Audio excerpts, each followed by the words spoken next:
Hello friends, welcome to my YouTube channel GK quiz में आप सभी का बहुत बहुत स्वागत है।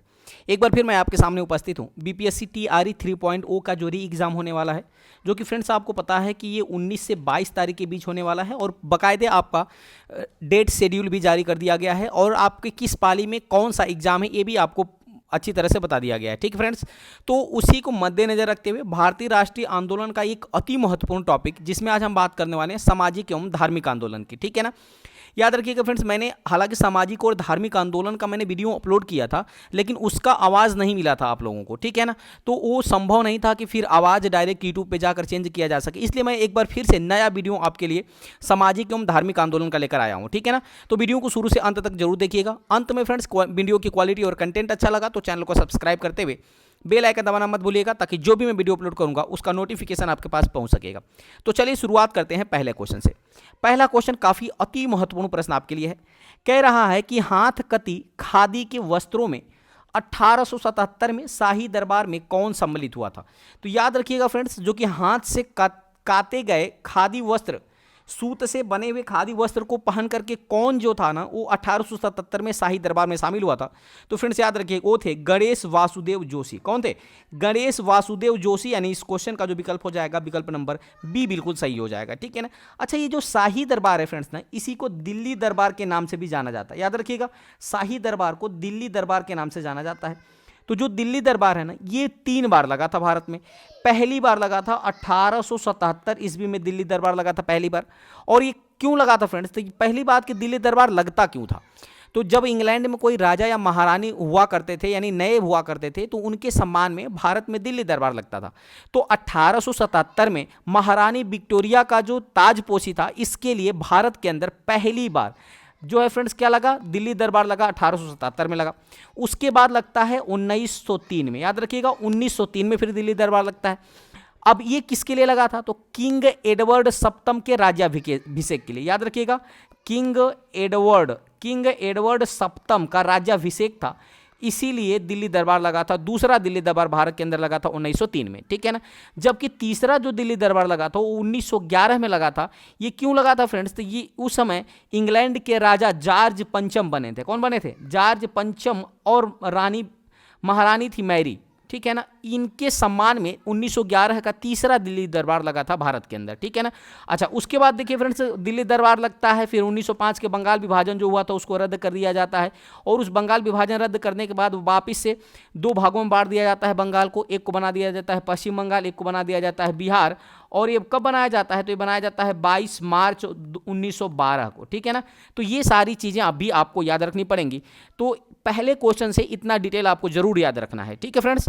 चलिए, और अन्य डिटेल की अगर मैं बात करूं तो लॉर्ड लीटन के वायसराय काल में 1877 में दिल्ली दरबार यानी शाही दरबार का आयोजन किया गया, जिसमें गणेश वासुदेव जोशी ने स्वयं हाथ से बुने सूती के खादी वस्त्र पहनकर उपस्थित हुए थे। ठीक है ना। इसी दरबार में ब्रिटिश महारानी को कैसर ए हिंद की उपाधि से भी सम्मानित किया गया था। फ्रेंड्स, काफ़ी अति महत्वपूर्ण टॉपिक आपके लिए है कि पहली बात कि जब पहला वाला दिल्ली दरबार लगा था 1877 वाला, तो उस समय भारत का वायसराय कौन था? तो वो था लॉर्ड लीटन। कौन था फ्रेंड्स? लॉर्ड लीटन था।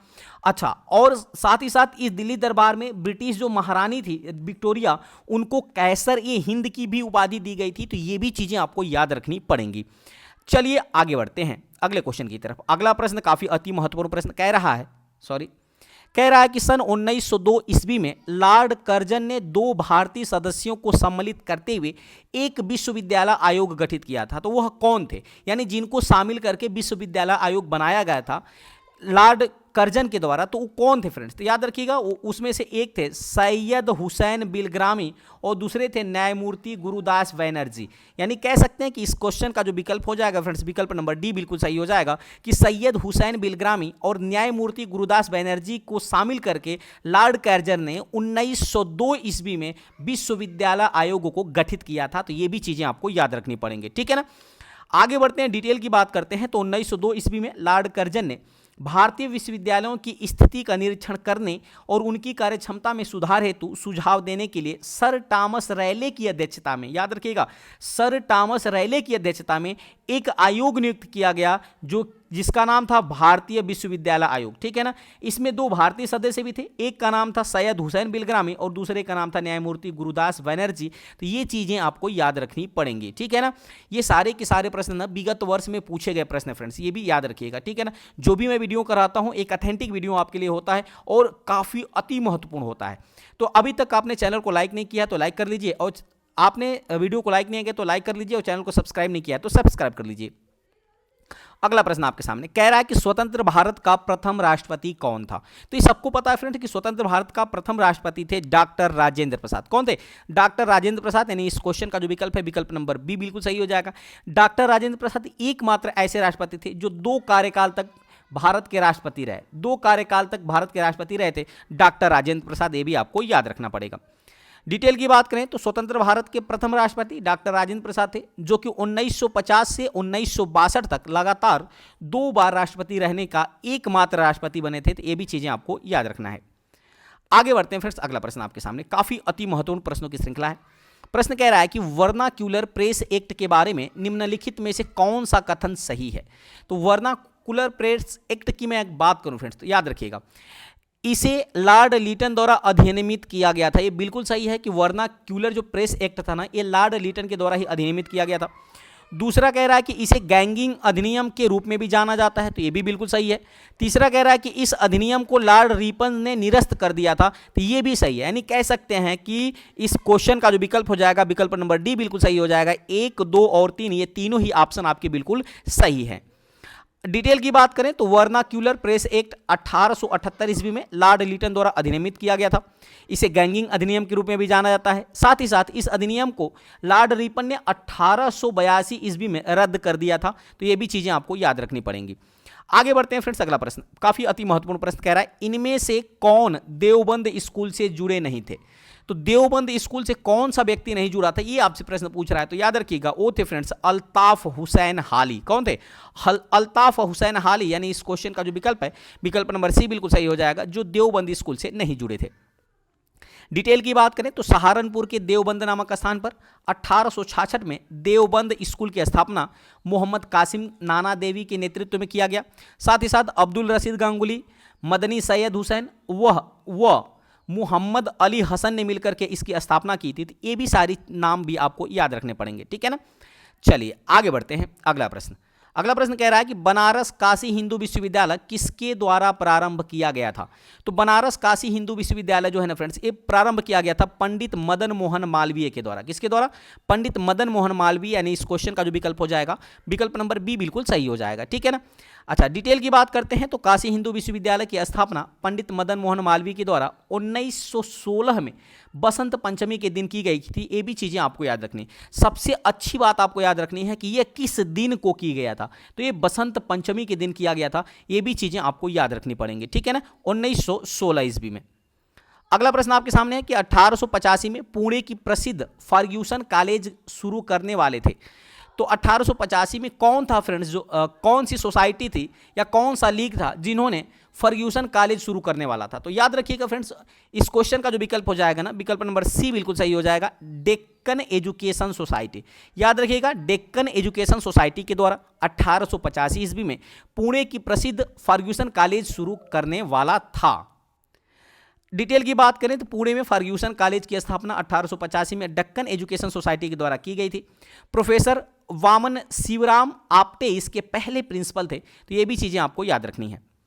आगे बढ़ते हैं फ्रेंड्स, अगला प्रश्न आपके सामने कह रहा है कि अंग्रेजी भाषा को शिक्षा का माध्यम किसने बनाया था। काफी अति महत्वपूर्ण प्रश्न आपके सामने। तो अंग्रेजी भाषा को शिक्षा का जो माध्यम था ना फ्रेंड्स, वो बनाया था, याद रखिएगा, लॉर्ड मैकाले ने। किसने बनाया था? लॉर्ड मैकाले ने 1835 ईस्वी में। यानी इस क्वेश्चन का जो विकल्प हो जाएगा विकल्प नंबर ए बिल्कुल सही हो जाएगा कि अंग्रेजी भाषा को शिक्षा का माध्यम किसने बनाया था? लॉर्ड मैकाले ने बनाया था। कब बनाया था? 1835 में। आगे बढ़ते हैं, डिटेल की बात करते हैं तो लॉर्ड मैकाले की सिफारिश पर भारत के तत्कालीन गवर्नर जनरल लॉर्ड विलियम वेंटिंग ने 1835 ईस्वी में अंग्रेजी भाषा को शिक्षा का माध्यम बनाया था। तो ये भी चीजें आपको याद रखनी पड़ेंगी। आगे बढ़ते हैं, अगला प्रश्न आपके सामने कह रहा है कि हिंदू कॉलेज कोलकाता के संस्थापक कौन थे। तो हिंदू कॉलेज कोलकाता के संस्थापक थे फ्रेंड्स राजा राम मोहन राय। कौन था? राजा राम मोहन राय। यानी इस क्वेश्चन का जो विकल्प हो जाएगा विकल्प नंबर ए बिल्कुल सही हो जाएगा। डिटेल की बात करें तो 1817 ईस्वी में राजा राम मोहन राय ने कलकत्ता में डेविड हेयर और अलेक्जेंडर डफ की सहायता से हिंदू कॉलेज की स्थापना किया था। तो ये भी चीज़ें आपको याद रखनी है। आगे बढ़ते हैं, अगला प्रश्न कह रहा है कि गुरुकुल कांगड़ी विश्वविद्यालय किसने प्रारंभ किया था। काफी अति महत्वपूर्ण प्रश्न आपके लिए।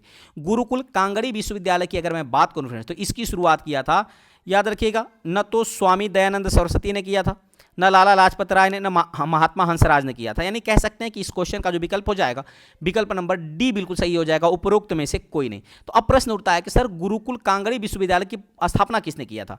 तो याद रखिएगा, गुरुकुल कांगड़ी विश्वविद्यालय की जो स्थापना है ना, वो स्वामी श्रद्धानंद सरस्वती ने किया था। कहाँ किया था? हरिद्वार में किया था। कब किया था? 1901 में किया था। ठीक है ना। अच्छा, स्वामी श्रद्धानंद सरस्वती कौन था? तो ये फ्रेंड्स दयानंद सरस्वती का एक अनुयायी था, जिन्होंने 1901 ईस्वी में हरिद्वार के अंदर गुरुकुल कांगड़ी विश्वविद्यालय की स्थापना की थी। तो ये भी चीजें आपको याद रखनी पड़ेंगी। ठीक है ना। चलिए आगे बढ़ते हैं अगले प्रश्न की तरफ। अगला प्रश्न आपके सामने है कि भारत में प्रथम महिला विश्वविद्यालय की स्थापना किसने की थी। काफी अति महत्वपूर्ण प्रश्न।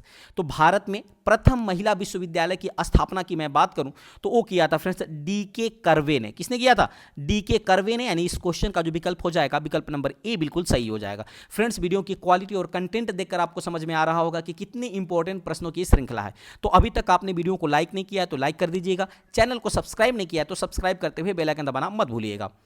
डिटेल की बात करें तो भारत में महिलाओं के लिए बनाया गया सबसे पहला विश्वविद्यालय श्रीमती नाथीबाई दामोदर ठाकरसी विश्वविद्यालय था, जो कि 1916 को डॉक्टर धोंडो केशव कर्वे यानी डी.के. कर्वे के प्रयासों से स्थापित हुआ था। तो ये भी चीजें आपको याद रखनी पड़ेंगी। आगे बढ़ते हैं, अगला प्रश्न आपके सामने कह रहा है कि स्वतंत्र भारत के प्रथम शिक्षा सुधार आयोग का नाम क्या था। तो स्वतंत्र भारत के प्रथम शिक्षा सुधार आयोग का नाम जो था फ्रेंड्स, वो था राधा कृष्णन आयोग। क्या था?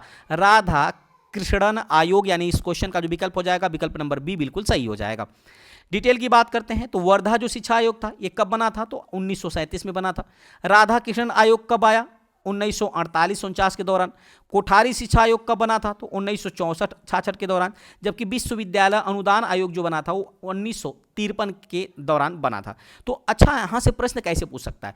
प्रश्न पूछ सकता है कि निम्न में से कौन सी आयोग पहले गठित हुआ था। तो ऐसे आपके एग्जाम में प्रश्न बन जाएगा। तो पहले बात करें तो वर्धा आयोग बना था, दूसरे नंबर पे बात करें तो राधा कृष्णन आयोग बना था, तीसरे नंबर पे बात करें तो विश्वविद्यालय आयोग बना था, जबकि चौथे की बात करें तो बना था कोठारी आयोग। तो ये भी क्रम आपको याद रखना जरूरी है। आगे बढ़ते हैं, अगला प्रश्न। प्रश्न कह रहा है कि निम्नलिखित में से किसने भारतीयों के लिए पाश्चात्य संस्कृति को लागू करने की वकालत की थी। तो याद रखिएगा फ्रेंड्स, इनमें से कौन ऐसे व्यक्ति थे जिन्होंने भारतीयों के लिए पाश्चात्य संस्कृति को लागू करने की वकालत किया था। तो फ्रेंड्स याद रखिएगा, वो था लॉर्ड मैकाले। कौन था? Lord Macaulay. यानी इस क्वेश्चन का जो विकल्प हो जाएगा, विकल्प नंबर ए बिल्कुल सही हो जाएगा। डिटेल की बात करते हैं तो लॉर्ड मैकाले ने अंग्रेजी भाषा को अपना सरकारी भाषा तथा शिक्षा का माध्यम 1835 में बनाया था। तो ये भी चीजें आपको याद रखनी है। अगला प्रश्न आपके सामने काफी अति महत्वपूर्ण प्रश्न कह रहा है, नेशनल काउंसिल ऑफ एजुकेशन की स्थापना कब हुई थी। तो नेशनल काउंसिल ऑफ एजुकेशन की मैं स्थापना की बात करूं फ्रेंड्स, याद रखिएगा ये हुआ था 15 अगस्त 1906 को। कब हुआ था?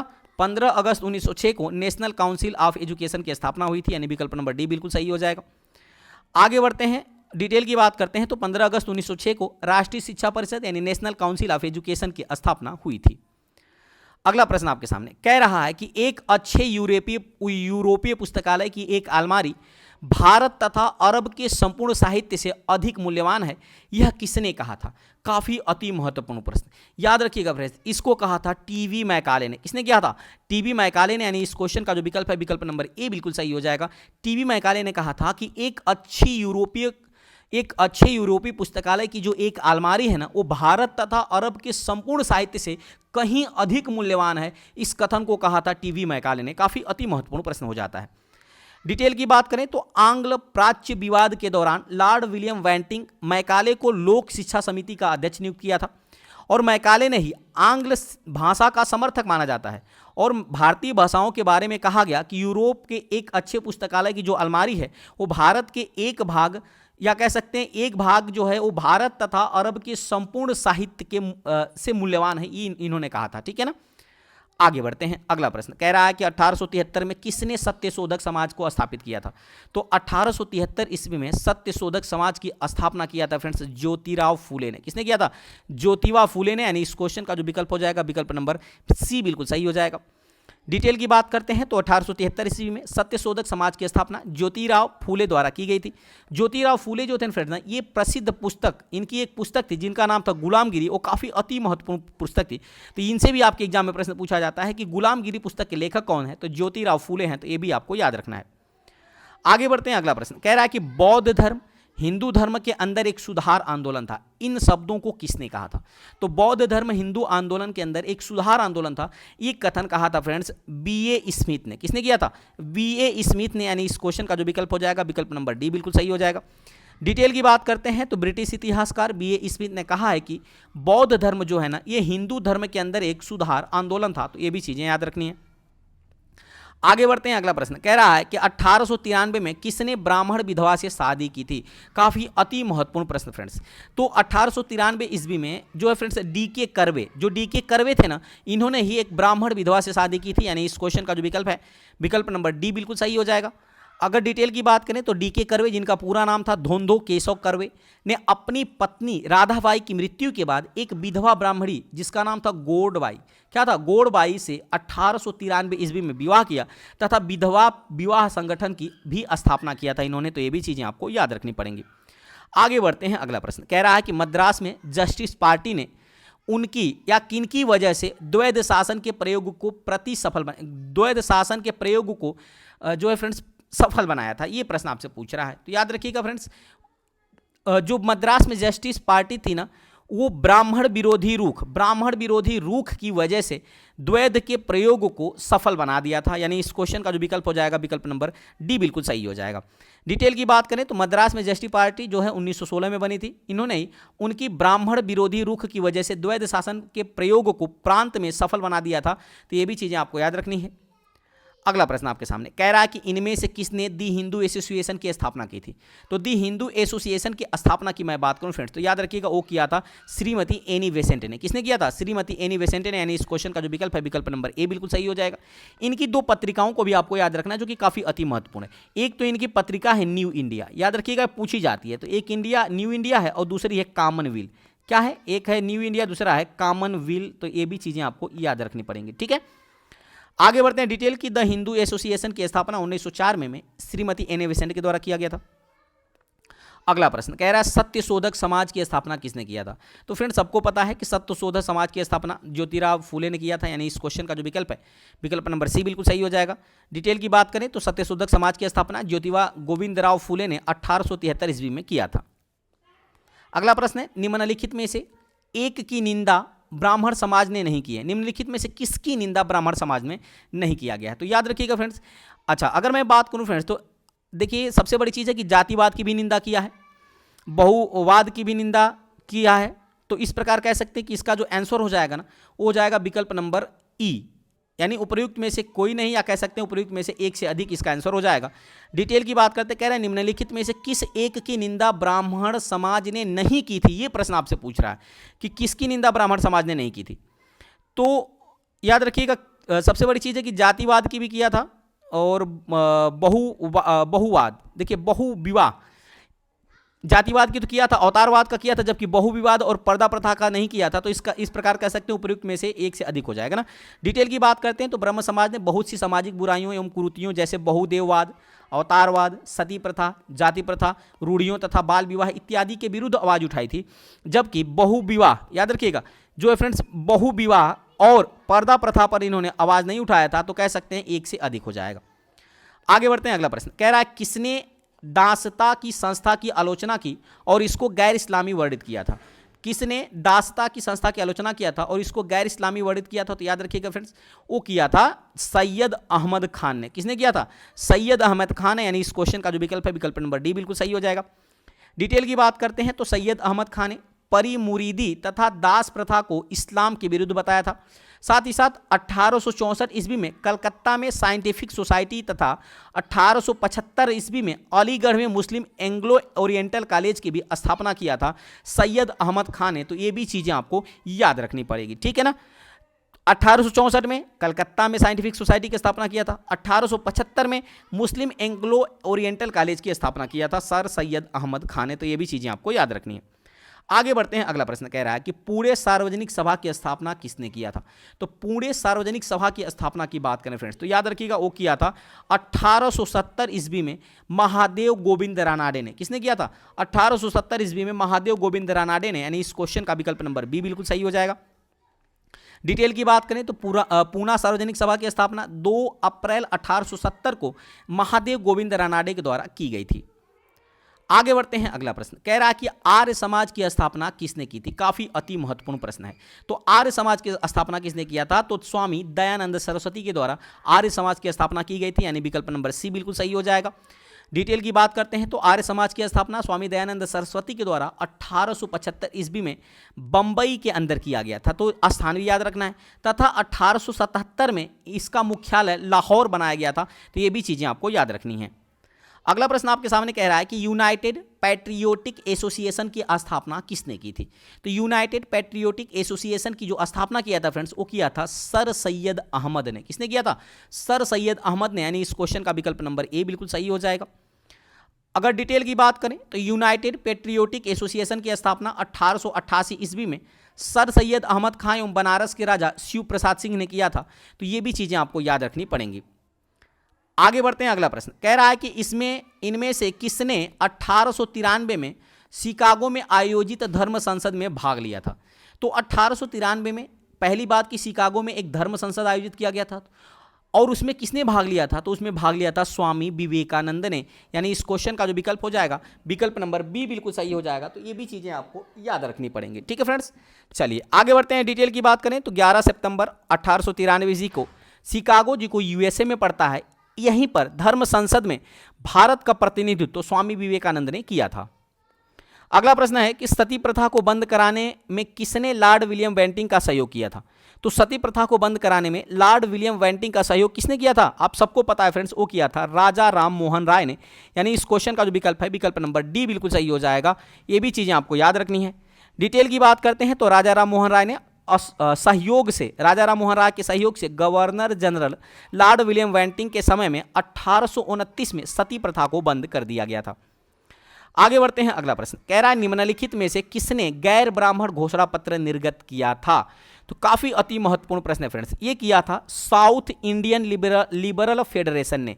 साउथ इंडियन लिबरल फेडरेशन के द्वारा गैर ब्राह्मण घोषणा पत्र निर्गत किया गया था, यानी इस क्वेश्चन का जो विकल्प है विकल्प नंबर बी बिल्कुल सही हो जाएगा।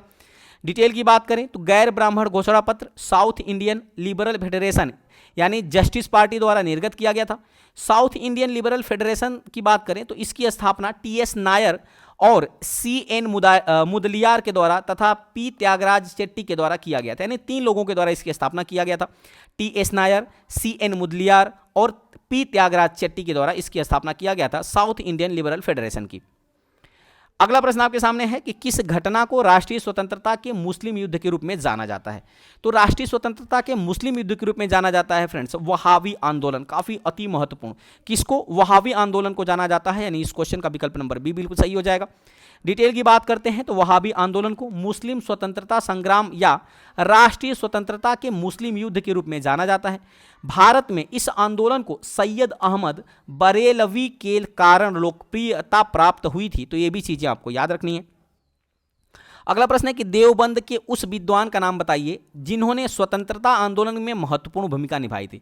तो याद रखिएगा फ्रेंड्स, देवबंद के उन विद्वानों का नाम बताना है जिन्होंने स्वतंत्रता आंदोलन में महत्वपूर्ण भूमिका निभाई थी।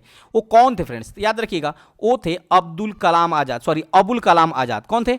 अबुल कलाम आजाद, यानी इस क्वेश्चन का जो विकल्प है विकल्प नंबर ए बिल्कुल सही हो जाएगा। डिटेल की बात करें तो देवबंद आंदोलन, जिसे दार उल उलूम के नाम से भी जाना जाता है, इसकी स्थापना 1866 ईस्वी में देवबंद उत्तर प्रदेश के अंदर हुई थी।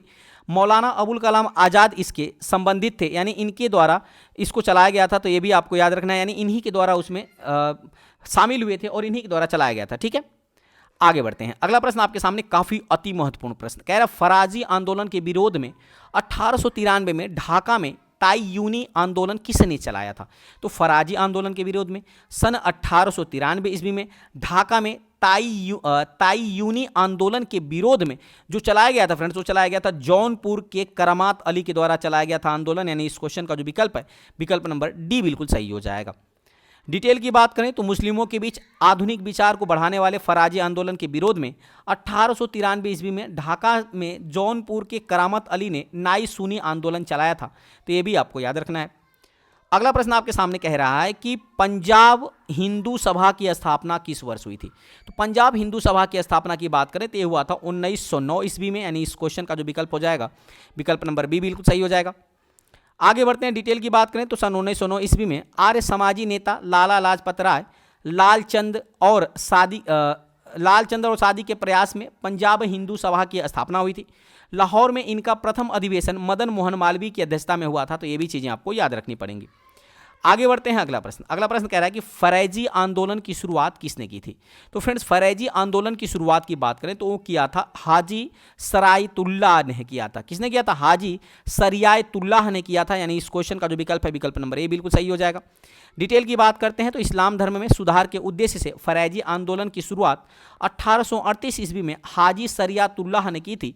उनकी मृत्यु की बात करें तो 1840 में इनकी मृत्यु हो गई थी और उसके बाद ही इस आंदोलन का नेतृत्व दादू मीर के द्वारा किया गया था। तो ये भी चीज़ें आपको याद रखनी पड़ेंगी। अगला प्रश्न आपके सामने कह रहा है कि दक्कन एजुकेशन सोसाइटी के संस्थापक कौन थे? तो दक्कन एजुकेशन सोसाइटी के संस्थापक की बात करें फ्रेंड्स तो याद रखिएगा वो थे बाल गंगाधर तिलक। कौन थे? बाल गंगाधर तिलक, यानी इस क्वेश्चन का जो विकल्प हो जाएगा, विकल्प नंबर डी बिल्कुल सही हो जाएगा। डिटेल की बात करते हैं तो दक्कन एजुकेशन सोसाइटी की स्थापना 24 अक्टूबर 1884 ईस्वी में बाल गंगाधर तिलक, विष्णु शास्त्री चिपड़ुलकर, गोपाल गणेश अगरकर, महादेव भल्लाल, नाम जोशी एवं बामन शिवराम आप्टे के द्वारा किया गया था। इसका मुख्यालय पुणे में बनाया गया था। तो ये भी चीज़ें आपको याद रखनी पड़ेंगी। आगे बढ़ते हैं। अगला प्रश्न कह रहा है आर्य समाज की स्थापना हुई थी। तो फ्रेंड्स आर्य समाज की स्थापना हुई थी, याद रखिएगा, 1875 ईस्वी में। किसने किया था? तो स्वामी दयानंद सरस्वती के नेतृत्व में आर्य समाज की स्थापना की गई थी। डिटेल की बात करें तो आर्य समाज की स्थापना 1875 ईस्वी में दयानंद सरस्वती ने कहाँ किया था? बॉम्बे में किया था। अगला प्रश्न है इनमें से किस महिला समाज सुधारक को पंडिता कहा जाता था?